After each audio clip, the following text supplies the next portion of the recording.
আসসালামু আলাইকুম সবাইকে। শুভ সকাল। আশা করি সবাই ভালো আছেন। আমরাও আলহামদুলিল্লাহ ভালো আছি। ঘুম থেকে উঠে আজকে দেখছিলাম বৃষ্টি হচ্ছে। গত 2 দিন ধরে কিন্তু প্রচণ্ড বৃষ্টি একটানা পড়েই যাচ্ছে। তো এই সময়টা কেমন একটানা বৃষ্টি হয়ে মানে রোদ না উঠে কেমন জানি একটা অস্থির লাগছে। মনে হচ্ছে রোদ উঠলে ভালো হতো, কারণ বাচ্চাদেরকে না আমি স্কুলে পাঠাইনি। প্রচণ্ড বৃষ্টি আর আমার নিজেরও তো ঠান্ডা লেগে আছে। এই বৃষ্টির পানিতে এমনিতেই গত 2 দিন একটু ভিজেছিলাম, তো আর ভিজতে চাচ্ছি না। কবে বৃষ্টি ঠিক হবে আল্লাহ জানে। তো বৃষ্টি হোক আর যাই হোক, কাজটা বন্ধ থাকবে না। ঘুম থেকে উঠে রুটিগুলোকে ভেজে নিয়েছিলাম আর এক্সট্রা রুটিগুলো ফ্রিজে ফ্রোজেন করে রাখলাম। তারপরে এদিকে তো হাজব্যান্ডের জন্য লাঞ্চ প্যাক রেডি করতে আসলাম। ব্রেকফাস্টটাও রেডি করে নিব। একটু ডিম ভাজি করেও দিচ্ছিলাম রুটির সাথে খাবারের জন্য। তো এগুলো রুটিন ওয়ার্কগুলো। তবে বাচ্চাদেরকে আজকে স্কুলে পাঠাতে পারিনি, তো সেজন্য সকালের দিকটা একটু ফ্রি আছি। কারণ স্কুলের সময় আবার অন্যরকম একটা রাশ থাকে। তো আস্তে আস্তে কাজগুলো গুছিয়ে নিচ্ছিলাম। হাজব্যান্ডের লাঞ্চটা বক্সে তুলে দিলাম। আর ওর তো ব্রেকফাস্ট খাওয়া শেষ করে অফিসে চলে যাওয়ার পরে এখন আমি চলে এসেছি নিজের জন্য। এখন একটু আমি চা বানাবো।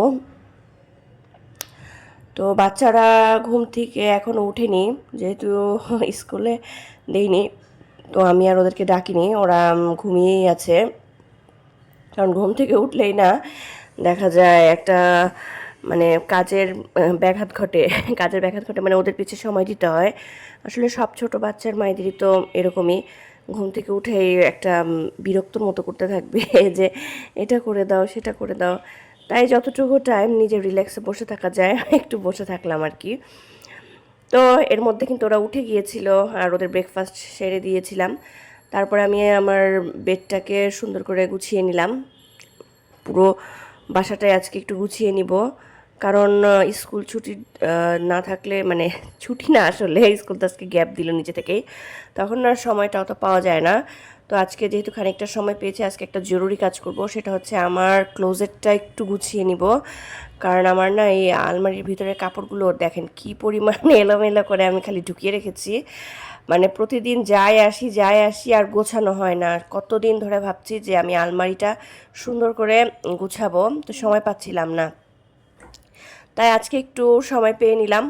সেজন্য কিছু তাক আর কি, সবগুলো কিন্তু আমি গুছাতে পারিনি, কয়েকটা তাক নিচ থেকে গুছিয়ে নিয়েছিলাম। আর উপরেরগুলো না এই পুরোপুরি এখনও গুছাতে পারিনি, কারণ অনেক সময় লাগছিল।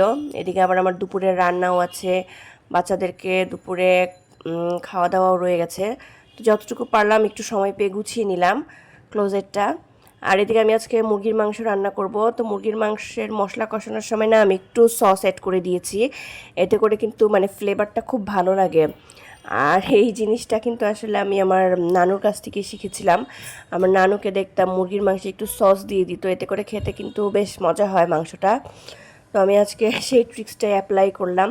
তো এখন মাংস দিয়ে ভালো করে মশলার সাথে কষিয়ে নিব অনেকক্ষণ। তো এরই মাঝখানে কিন্তু আরেকটাও ঘটনা ঘটেছিল, সেটা হচ্ছে আমার সিলিন্ডার গ্যাস, তো গ্যাস শেষ হয়ে গিয়েছিল। পরে অর্ধেক রান্না চুলায় চাপিয়ে কিন্তু আবার চুলা বন্ধ হয়ে গেল। হাজব্যান্ডকে ফোন দিয়েছিলাম যে তাড়াতাড়ি গ্যাস পাঠাও, রান্না করার সময় চুলো বন্ধ হয়ে গেছে। তো সেজন্য রান্না কিন্তু আজকে আমার কিছুটা এলোমেলো হয়ে গেছে, মানে খুব একটা মজা হয়নি, যেহেতু মাঝখানে চুলা অফ ছিল। এদিকে লাউ বসিয়ে দিয়েছি, শাপলা দিয়ে ট্যাংরা মাছ রান্না করে নিয়েছিলাম, আর সাথে ছিল চাল কুমড়ার ভাজি। তো দুপুরে আমরা তো খেয়ে দিয়ে একটা ফ্রেশ ঘুম দিয়েছিলাম। তার মধ্যে হঠাৎ করে আর কি আমার বাবা মা এসেছে। তারা আমাকে আগে থেকে জানায়নি যে আসছে।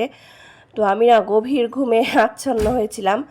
অনেকবার এসে কলিং বেল টিপেছে, তারপর আমাকে ইন্টারকম থেকে পাশের বাসার ভাবি ফোনও দিয়েছে। আমি না একদমই টের পাইনি, মানে আমি আসলে একটু অসুস্থ থাকার কারণে মনে হয় এত ঘুম বেশি হয়ে গিয়েছিল, আমি একটু টের পাইনি। পরে অনেকক্ষণ পরে আমি ইন্টারকমে যখন আওয়াজ পেলাম, তখন উঠে গিয়ে শুনি আমার আব্বু আম্মু এসেছে, পাশের ভাবির বাসায় তারা বসে আছে। তো দেখেন আব্বু আম্মু আমার জন্য আম নিয়ে এসেছে, তারপর হচ্ছে আমাদের গ্রাম থেকে কাঁঠাল পাঠিয়েছে, সে কাঁঠালও নিয়ে এসেছে। তো আমি তো বেশ খুশি হয়ে গেলাম হঠাৎ করে আব্বু আম্মু বেড়াতে চলে আসায়। তারপরে তো এই যে তাদেরকে নাস্তা টাস্তা সব রেডি করে দিচ্ছিলাম। এখানে আম কেটে দিলাম, তারপর হট ডগ এনেছিল আমার আব্বু, আমার হাজব্যান্ড সিঙ্গারা কিনে আনলো, কেক নিয়ে এসেছিলো আর রসমালাই। তো সব কিছু টেবিলে গুছিয়ে দিলাম যে সবাই মিলে নাস্তা খাও।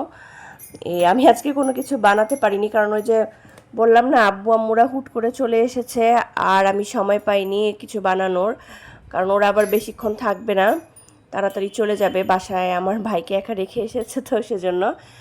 তো আমি যেটুকু এর মধ্যে পারলাম গুছিয়ে দিলাম। আসলে গল্প করাটাই মেন উদ্দেশ্য, তাই না? এতদিন পর বাবা মাকে দেখলে অনেক রকম গল্প করতে ইচ্ছে করে, রান্নাঘরে সময় নষ্ট করতে ভালো লাগে না। তো আমিও কিন্তু সেটাই করলাম, যে সবার সাথে একটু গল্প গুজব করলাম। আর আমার মেয়ে তো খুব খুশি, ছেলেও খুব খুশি, নানা ভাই নানুমণি বেড়াতে এসেছে। বাচ্চারা আসলে বাসায় আত্মীয় স্বজন আসলে খুব খুশি হয়। তো আমি আবার এদিকে একটু তাদের জন্য এখন কফি বানাতে রান্নাঘরে গেলাম। আমি ব্লেন্ডারে কফিটা বানাবো আজকে। ব্লেন্ডারে একটু চিনি, কফি আর পানি মিক্স করে আগে ফোমটা রেডি করে নিব, তারপর সেটার মধ্যে ঠান্ডা করে একটু জাল করা দুধটা ঢেলে দিব, তাহলে কিন্তু কফি রেডি হয়ে যাবে। আর ওইদিকে তো সবাই গল্প করছে। আমারও মনে হচ্ছে কখন তাড়াতাড়ি শেষ করে গিয়ে একটু গল্প গুজব করবো। আর না আসলে বাবা মাকে দেখলে কিন্তু সব মেয়েদেরই মনে অন্যরকম একটা খুশি অনুভূত হয়, তাই না? বিয়ের পরে মানে মনে হয় যে বাবা মা বাসায় আসলে বেড়াতে, অথবা বাবা মায়ের বাসায় গেলে একটা অন্যরকম ভালো লাগা কাজ করে। তো আমিও তো এদিকে আমার কফি বানানো শেষ করে ফেললাম। আমার মেয়ে এসে জিজ্ঞেস করেছে হয়েছে কি না। তো কফিটা কিন্তু দেখেন হয়ে গেছে, এখন এর মধ্যে দুধ ঢেলে দিলেই হয়ে যাবে। তো আমি না পরে হট কফি বানিয়েছিলাম, কোল্ড কফি বানাতে চেয়েছিলাম কিন্তু বানাইনি, কারণ একটু বৃষ্টি বৃষ্টি তো হট কফিটাই ভালো লাগবে। তো আজকের ব্লগটা এই পর্যন্তই, ভালো থাকবেন সবাই, ধন্যবাদ সবাইকে।